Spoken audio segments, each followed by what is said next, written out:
Bueno, profe, gracias. Listo. Buenas noches para todos. Eh, Hoy les hablaré sobre las ambigüedades éticas en la escritura de lo íntimo y lo normativo en la obra El matrimonio de los peces rojos. Bueno, mi nombre es Lady Tatiana Benavides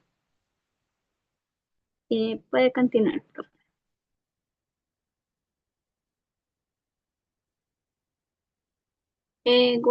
Guadalupe Nettel.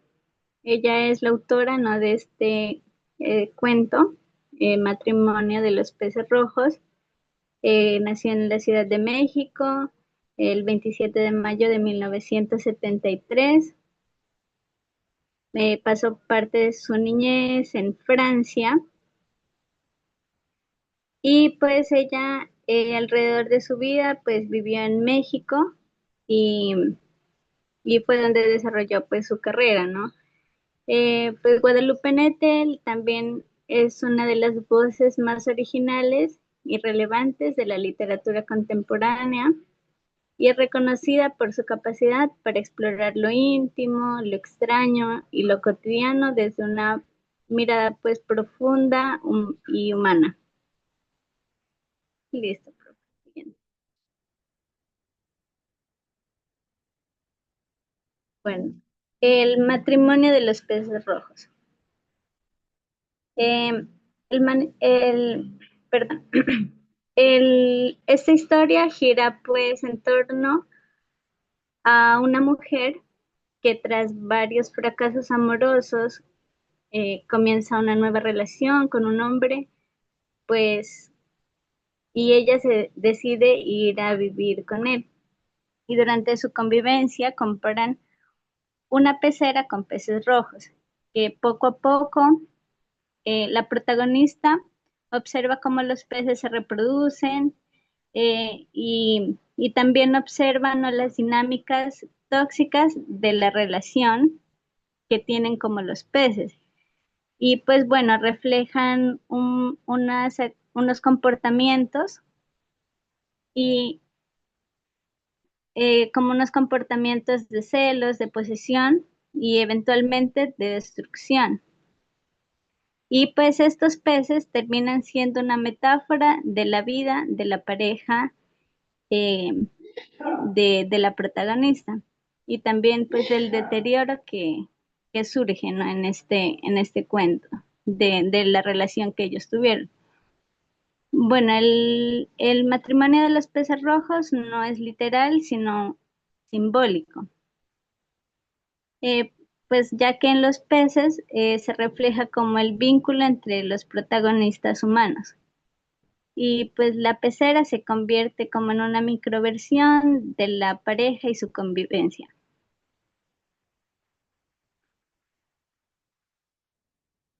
Continúe, profe.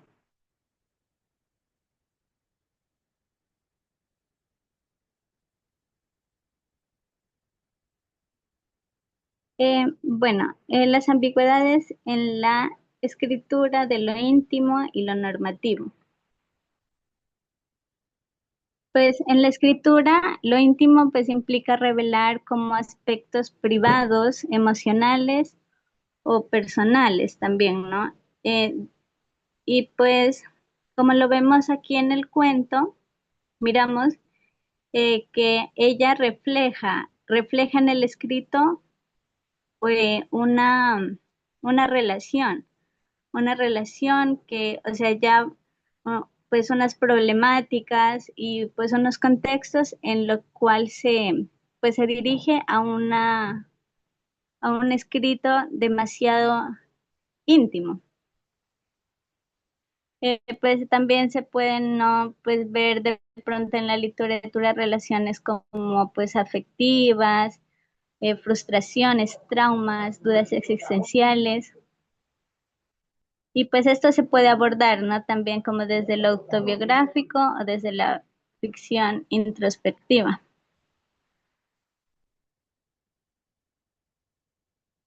Y en lo normativo, Podemos referirnos como a los valores sociales, a a la cultura, a la moral, y pues prácticamente es como lo que se dicta que debería ser. En temas como el amor, el matrimonio, la maternidad, la familia, hay normas pues que condicionan pues como las decisiones y las expectativas, ¿no?, que tenemos. Eh, Perdón. Pues bueno, en la ambigüedad de ética, pues la literatura expone como lo normativo, pero pues esto casi no, en el cuento miramos que no funciona, porque pues ya que lo que se refleja lo que se refleja en el cuento, pues se revela como a una relación tóxica, posesiva. Entonces, pues se sale de estos parámetros, de lo correcto y de lo que debería ser. Em, y en la siguiente, profe.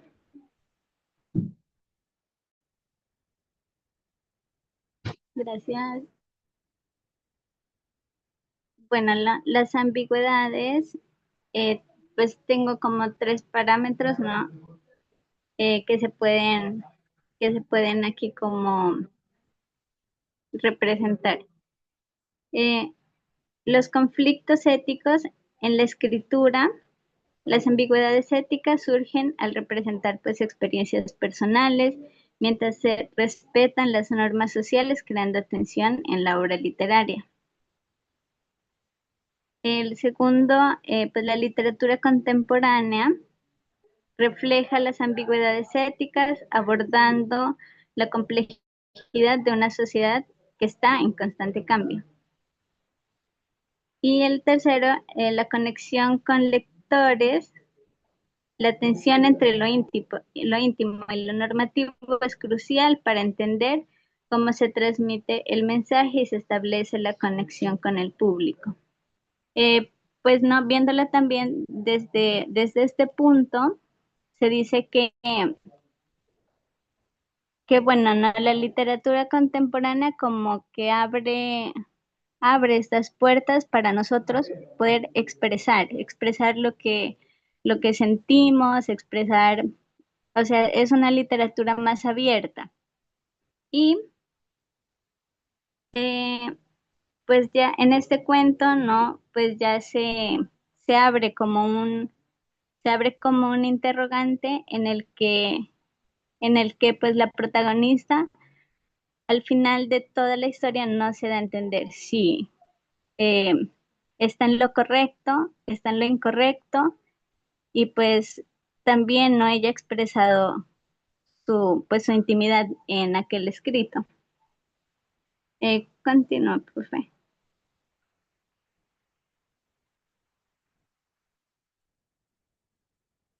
Bueno, en el texto miramos tres ambigüedades que están presentes, que es la idealización versus la verdad emocional.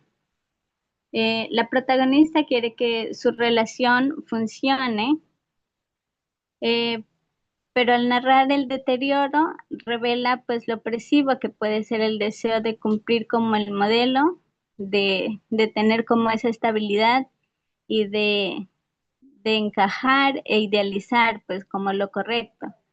Y precisamente, o sea, llegando a este tema, es como al momento de idealizar, ella destruye todo pues lo que ha construido y prácticamente se vuelve algo tóxico, ¿no? Toda la relación.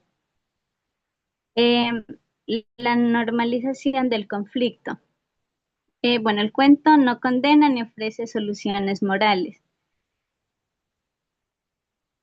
pero, pero muestra la neutralidad, eh, que puede pues parecer no inquietante todo lo que está narrando.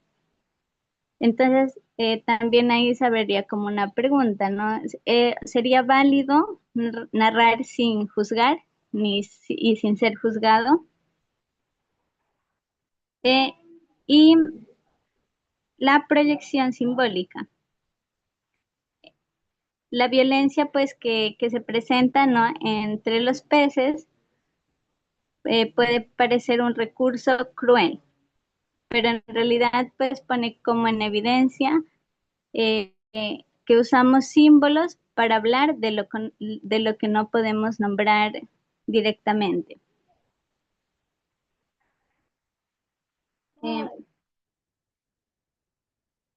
Eh, bueno, ¿no? La literatura aborda lo íntimo de una perspectiva crítica, pues como lo hace la autora. Y en conclusión, pues la escritura, pues entre lo íntimo y lo normativo, implica cruzar límites, pues personales y sociales. En este cruce, eh, pues ya no aparecen ya las ambigüedades que miramos, pues pues que ha sido que el interrogante, y también se pueden representar, ¿no? Diferentes problemáticas, prejuicios, e infinidad pues de cosas que son inevitables pues al momento, ¿no? De ser percibidos por el lector.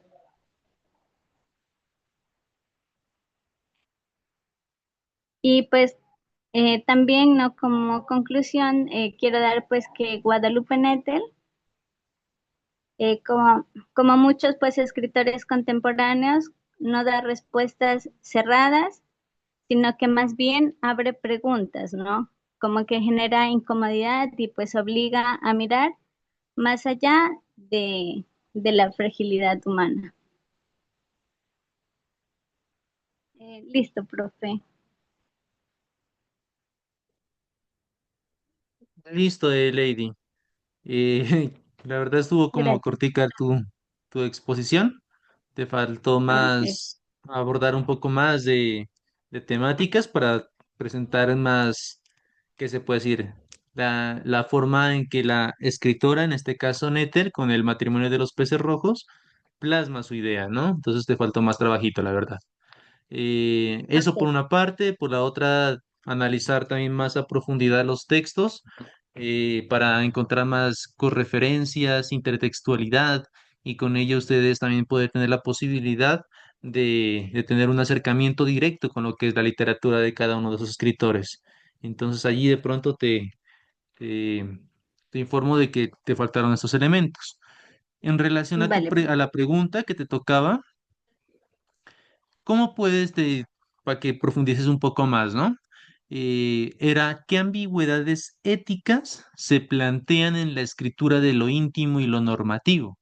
Entonces, puedes tratar de aludirnos de forma clara y sucinta la respuesta a esta pregunta. Escuchen todos de pronto, ¿qué ambigüedades éticas se plantea en la escritura de lo íntimo y lo normativo?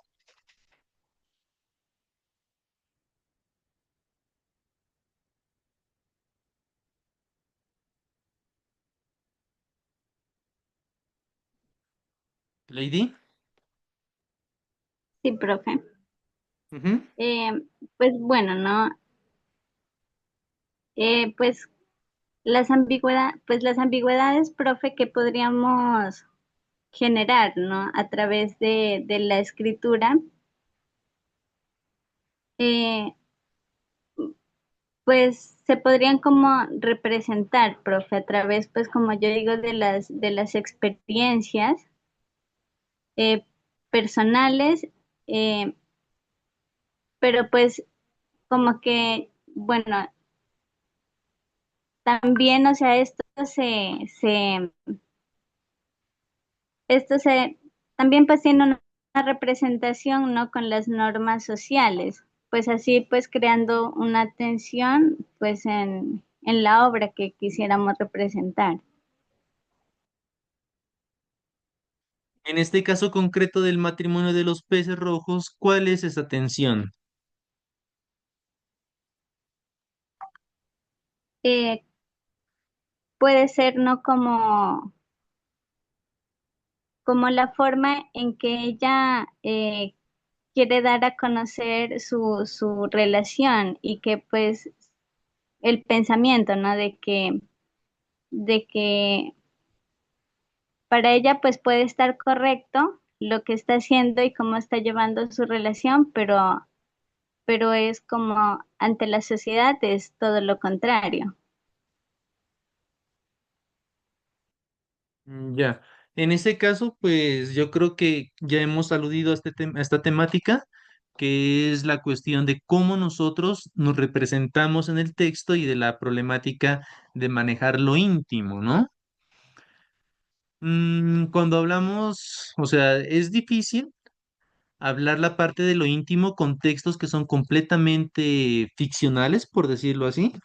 Imagínense la complejidad de abordar la parte de lo íntimo con lo que vienen siendo los textos, uno, autobiográficos y dos, lo que viene siendo la autoficción. Entonces, des en cuenta que allí puede existir una problemática particular. La cuestión es que se genera esta temática de lo normativo. Entonces, ustedes como escritores siempre se van a encontrar eh, ante esa cuestión de la norma social, de lo que los demás de pronto posiblemente esperan de su obra y de lo que ustedes posiblemente les da cosas decir o aceptan decir según las normas sociales. Por otra parte, ahí hay otro recurso. Des en cuenta que el recurso que se emplea allí es el de los peces.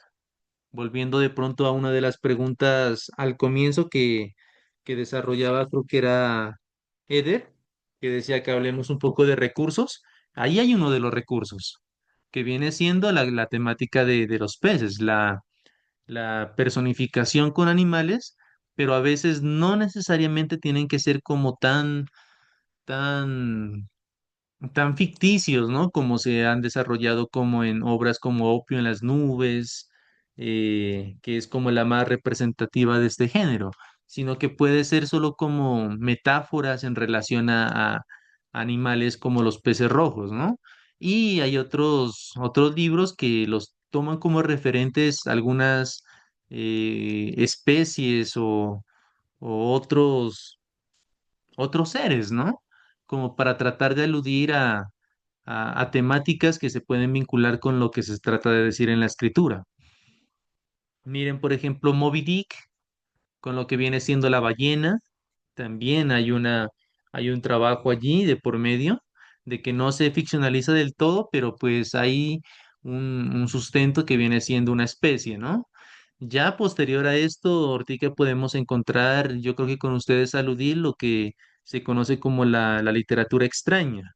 En la literatura extraña, pues es un paisaje completamente distintivo donde pueden encontrar seres misteriosos completamente salidos de nuestra percepción, que le recomendaría de pronto la escritura y el cine de Guillermo del Toro, que él trabaja y aborda bastante esas temáticas de una manera muy creativa, pero pues en el caso de los peces rojos es otra situación. Ante eso, de pronto, ¿tienen alguna duda o inquietud los compañeros que nos quieran de pronto participar o aludir en torno a lo que la compañera nos expuso?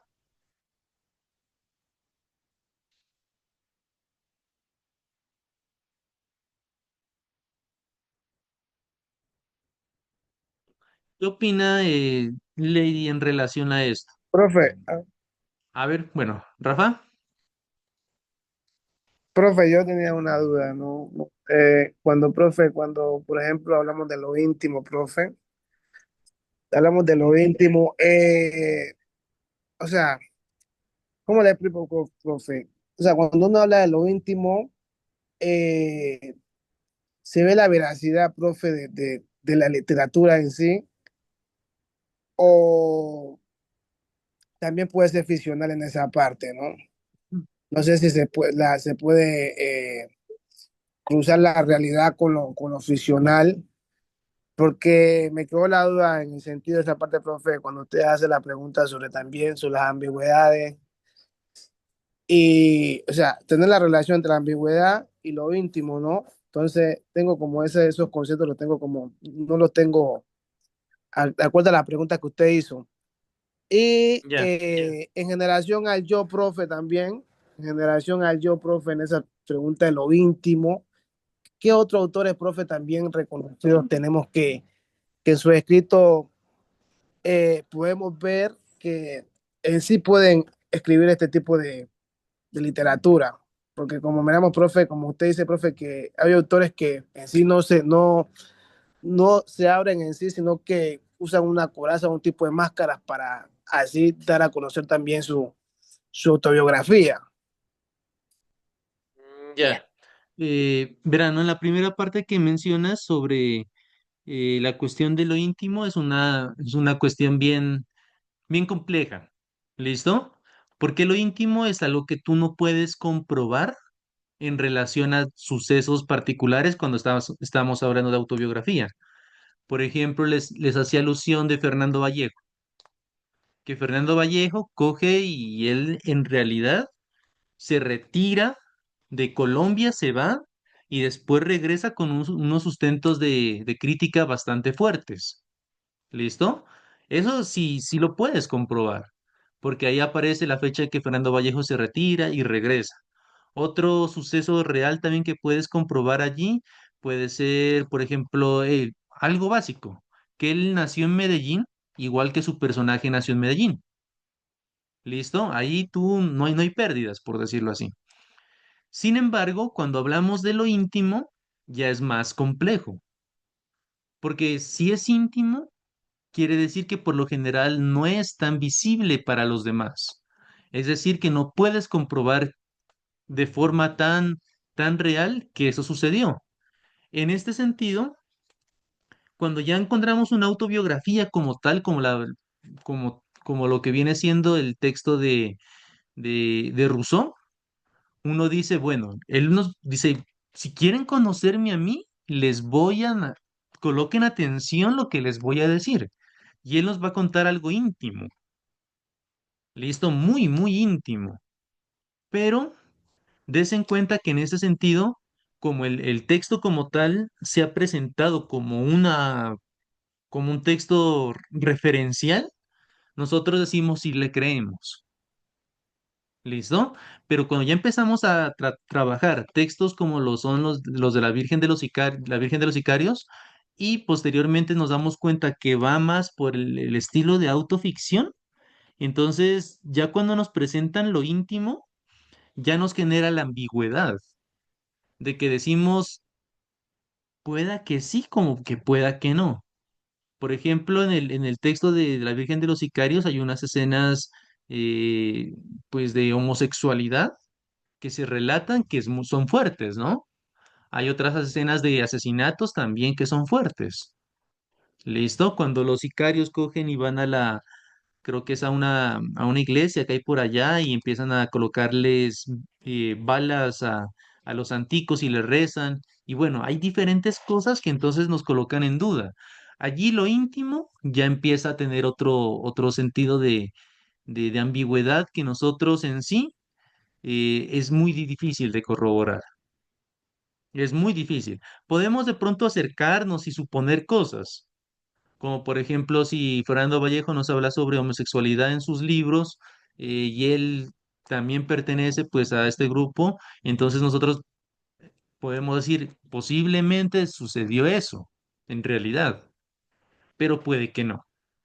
Igualmente recuerden que si estamos hablando de autoficción, todo el terreno que se va a narrar es ambiguo. ¿Listo? No solo lo íntimo, sino que también lo real, lo normativo, lo que en sí pues sucede de manera contundente en cada uno de los espacios, ¿no? Entonces, por allí va más o menos la relación. Ahora, lo que de pronto también, y ahorita ya le cedo la palabra a Rosa, para que tengan en cuenta es que, como les digo, nosotros generamos ese yo narrativo literario a partir de lo que contamos y no contamos. Eso es muy importante, a partir de lo que nosotros decimos, pero también de lo que omitimos en nuestra historia. Entonces, a partir de eso generamos una posible escritura. Que en ese proceso encontremos lo normativo, claro que vamos a encontrar lo normativo. Lo normativo en tanto que a veces nos conlleva a omitir lo que de pronto queremos narrar. ¿Listo? Y a veces también, para que lo tengan en cuenta, escritores como el Marqués de Sade, que si ustedes no lo han leído, el Marqués de Sade es de una escritura erótica, es muy interesante. Él trabaja lo que viene siendo el sadismo. Y el sadismo es el placer de ver cómo sufren las personas. Y des en cuenta que él es un sádico, por decirlo así, en uno de sus personajes son sádicos, ¿no? Pero él, para presentar el sadismo, lo hace a partir de lo normativo. Entonces él genera escenarios completamente rígidos donde la ley y el Estado existe como tal, por ejemplo, lo que son las abadías, los castillos, los monasterios, donde hay muchas normas. Y él coloca a sus personajes en esos escenarios a propósito, como para que al momento de que sus personajes empiecen a romper las reglas, se note de una manera más fuerte que ellos lo están haciendo. Entonces, la mayoría de sus personajes se encuentran en esos espacios cerrados, donde la ley y la regla existe de una manera pero fuerte y contundente. Recuerden que el Marqués de Sade estuvo en el contexto de que se utilizaba la guillotina. Entonces, toda la gente que estaba fuera de la norma era condenado a la parte de la muerte, pues a partir de la guillotina. Y él en ese contexto lo que hace es la transgresión. Él plantea la transgresión, des en cuenta. Y la transgresión es aceptar la norma que existe, pero uno la acepta y después la transgrede. Y en ese transgredirla siente placer y goce. Entonces, ese es un proceso de escritura bien particular del Marqués de Sade que lo pueden encontrar. Y con todo esto, la cuestión de la erótica, y como yo les mencionaba en algún momento, pues el Marqués de Sade en su época, muchos de sus textos fueron declarados como pornografía. ¿Listo? Siendo literatura, pero la represión tan grande social que existía, hacían comprender que lo que él estaba escribiendo era pornografía. Rosa, ¿tiene levantada la mano? Hola, profe, sí, Tere.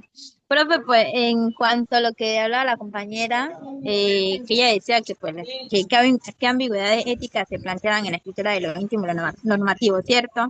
No sé si Ujú. compañero pues ya de esa parte, pero pues yo quería ver el mío también en cuanto a la exposición de ella, porque pues yo creería que cuando pues escribimos sobre lo íntimo y lo normativo, nosotros pues nos enfrentamos como a una tensión ética muy compleja, este, porque pues está el deseo o la necesidad de nombrar nuestras propias experiencias y también el riesgo de vulnerar a quienes forman parte de, pues, de esa vivencia, ¿cierto? En lo íntimo, puedo decir que nunca es pues completamente individual, ya que siempre pues creo que está atravesado por otras voces, otras historias, y pues yo creo que eso haría que escribirlo exija una cierta conciencia ética. Es como por decir, yo me puedo preguntar, ¿estoy contando mi verdad o exponiendo a alguien más? Pues esa pregunta a mí me parece clave, ya que pues cada vez que escribo sobre lo íntimo, pues muchas veces siento que pues estoy contando mi verdad, ¿cierto? Mi experiencia o lo que a mí me dolió o me transformó. Y pues al escribir, eh, bueno, me voy en cuanto a lo normativo, porque ya me quedé sin palabras en esa parte. Lo normativo eh, puede decir que... A lo normativo puede decir que pues esta nos ha enseñado cómo deberíamos vivir, cómo deberíamos vivir, ya que muchas veces nos condiciona lo que creemos que es válido escribir. Eh, Profe, pues sería mi aporte. Sí, me interesa la parte que tú mencionas que lo íntimo siempre involucra a veces otra persona, ¿no? Y en ese involucrar a otras personas pueden que las cosas sean interpretadas de maneras distintas. Yo ante eso hay un recurso que se llama la focalización, para que lo tengan en cuenta. La focalización es la técnica narrativa a través de la cual uno busca un personaje que puede ser de pronto un animal, un objeto, algo, y a partir de ese algo se narra una historia.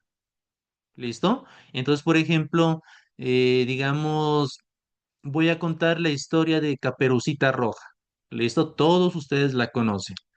Pero ya no voy a focalizar a partir de la percepción que se hace del narrador, que es un narrador omnisciente que está contando la historia a partir de Caperucita, des en cuenta. O sea, se focaliza a partir de Caperucita.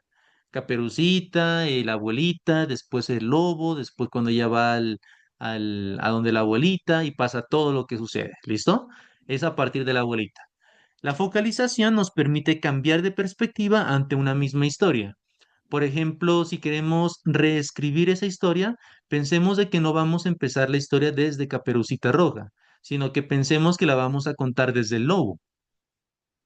¿Listo? ¿Cambiaría la historia? Yo creo que sí.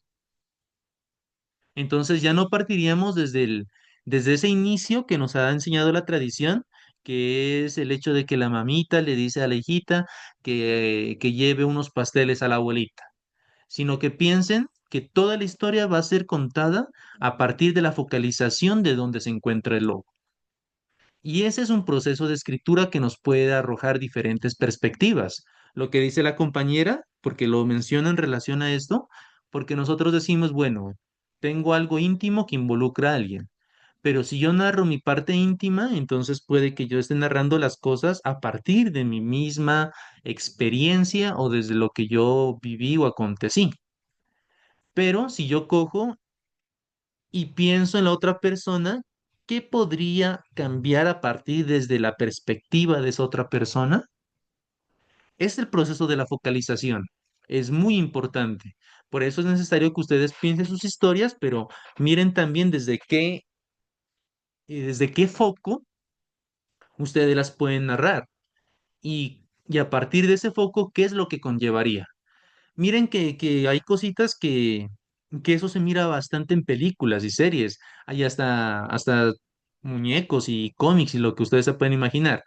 Este ejercicio lo pueden encontrar, creo que hay un capítulo de Los Simpson donde sucede una misma historia, pero ese capítulo va a narrar siempre la misma historia, pero a partir de diferentes personajes. Entonces, ¿qué es lo que estuvo haciendo supongan, Homero en esta hora, ante esa acción? Después, ¿qué estuvo haciendo Bart en esa hora durante esa misma acción? ¿Qué estuvo haciendo Marge durante esa hora en esa misma acción? Y todo ese capítulo en sí va a girar en relación a un mismo suceso o a una misma historia, se puede decir, pero se va a narrar siempre desde un foco diferente. Y eso es importante porque se supondría que al ser analizada una historia desde los diferentes focos que lo integran, uno podría conocer en realidad qué es lo que pasó, porque no se centraría en una sola visión subjetiva, sino que tomaría diferentes versiones para ver qué es lo que pasó con una acción, con un suceso, con algo en particular. ¿Listo?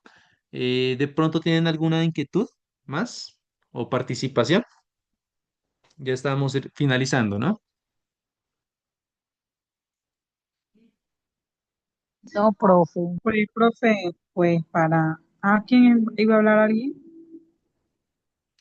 Por favor, levantan la manito como para yo saber el nombre y tenerlos en orden, ¿listo? De la persona que vaya hablando. Eso, Alexandra. Profe, en relación a lo que están hablando, pues ya que estamos hablando de lo íntimo y lo normativo, pues puedo decir sobre lo que pienso en cuanto a lo íntimo, es que pues cuando uno, por ejemplo, habla sobre algo personal, es lo que estamos hablando. Entonces ahí nosotros qué tocamos, nosotros tocamos ahí emociones, pues nuestros cuerpos, todo tipo de relación Entonces, un ejemplo, pues, de algo íntimo referente a lo que se está hablando cuando hablamos sobre la pérdida de algún familiar o también contamos lo que es más común, que nosotros como algo íntimo contamos alguna experiencia amorosa, que nos ha pasado algún rechazo, alguna desilusión con esa persona. Entonces, es ahí donde uno describe cómo uno se siente, ¿no? No, a veces, pues, tenemos ansiedad o otro tipo de cosas, ¿no? Entonces, ahí revelamos, perdón, nuestro tipo de persona, ¿no? A veces nosotros somos tan vulnerables y, y ahí usamos nuestra voz sincera en nosotros mismos, ¿no? Es ahí donde se esconden esas máscaras narrativas de las que estábamos hablando anteriormente. Entonces, en lo íntimo es decir que expresamos lo que sentimos, lo que vive, lo que recordamos, en lo personal y en lo emocional. En cuanto a lo normativo, es decir que tenemos que nosotros a veces tenemos que ser fuertes, ¿no? Tenemos que ser fuertes y no mostrar tampoco nuestras emociones, ¿no? Porque ahí vemos nuestras expectativas de cómo nosotras somos como mujeres, somos como madres, somos como estudiantes. Entonces, en ese aspecto nos basamos más a lo normativo, o sea, lo, ay, se me fue la palabra. Es decir, que lo normativo es lo que nosotros moldeamos a lo íntimo, ¿ya? Entonces, a veces escribimos desde el miedo a romper esas normas de lo que deseamos no cuestionarnos como personas. Entonces, es decir, que si nosotros narramos, ¿cómo le explico? ¿Cómo les explico? Tenía la perspectiva ahí, pero bueno, se me fue. Bueno, entonces, para concluir, en lo normativo, es lo que la sociedad espera de nosotros mismos, es lo cultural, lo que se estructura y lo que a veces se impone sin darnos cuenta, sin darnos cuenta entre nosotros mismos. Listo, muy bien, Alexandra. Allí de pronto lo que les mencionaba era que Alexandra pues dijo algo que como que eh, la sociedad nos ha llevado como a pensar en relación a lo que debe uno, desde el hecho de ser fuerte, ¿no? Entonces, lo que yo diría, ante todo, y teniendo en cuenta pues el contexto también de Tumaco particularmente, es cómo la percepción de la mujer puede brindar una escritura distinta. Entonces, como que romper ese esquema de que esa sociedad, estoy hablando en general, ¿no? No de pronto como una temática concreta. No necesariamente de que todos tenemos que ser como esa percepción de fuerte, de no proyectarnos emocionalmente, porque eso es la percepción ante todo, eh, ¿qué se puede decir? Como machista que se ha generado, ¿no? Como que guardando nuestros propios sentimientos y emociones. Una escritura femenina, una escritura a partir de la experiencia de la mujer, ¿qué es lo que puede cambiar? Y eso es muy interesante. Miren, por ejemplo, que pueden encontrar, yo les recomendaba la otra vez y les coloqué en el grupo un libro que se llama La historia del ojo, de Georges Bataille. Y en este libro, que es que el autor como tal coge y hace, tiene una, ¿cómo se llama? Sesiones de psicoanálisis. Y a partir de esas sesiones de psicoanálisis, él empieza a escribir. Y él escribe, y des en cuenta que esas sesiones de psicoanálisis son muy íntimas, muy propias, muy privadas. Entonces él empieza a escribir, a hacer sus textos, pero trata de, léanlo y se van a dar cuenta que hay una ficcionalización brutal y el manejo simbólico es muy fuerte. A pesar de ello, todo eso fue fruto de lo que viene siendo la terapia de psicoanálisis. Encontrarlo al personaje que se llama George Bataille no lo van a encontrar. Encontrar rasgos autoficcionales no se los encuentra. Pero des en cuenta que todo ese libro, que es una novela muy cortica, la verdad, todo ese libro surge en relación a lo que el autor, Bataille, eh, profundizó, analizó sobre su propia vida. Entonces allí, para que tengan en cuenta que a veces lo de la autoficción, desde la perspectiva del manejo del yo que lo hemos visto, es una manera, pero existen otras maneras posibles de manejar lo que viene siendo la, la ficción propia y que rompa aún más de la autoficción. Caso de eso, les mencionaba eso, el texto de George Bataille, La historia del ojo. Por otra parte, también podemos encontrar en ese libro hay un artista que se llama Hans Wilmar y este señor le hace las ilustraciones, le hace los dibujos a la historia del ojo. Unas ilustraciones muy eróticas, la verdad, muy chéveres, que son, creo que las dibuja como solo a lápiz nomás, con técnica.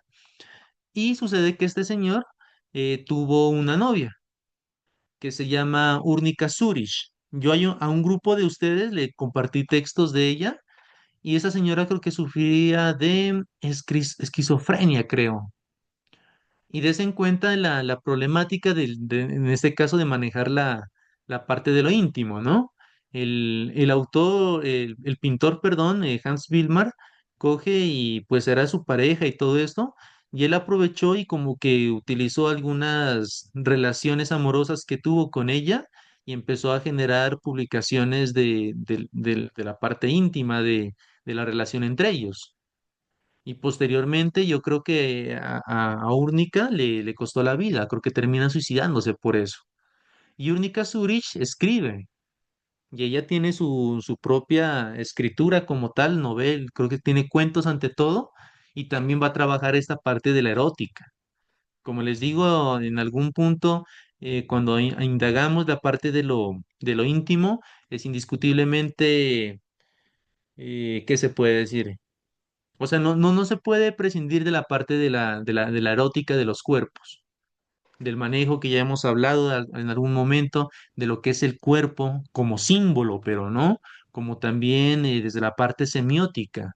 ¿Listo? No tanto desde la parte biológica como nos han enseñado, sino que también como elemento simbólico de escritura. En ese proceso, la parte de la intimidad sí tiene y cobra fuerza, ¿no? En la narrativa. Entonces, eso, chicos, de pronto tienen alguna duda o inquietud o ya damos por finalizada la sesión.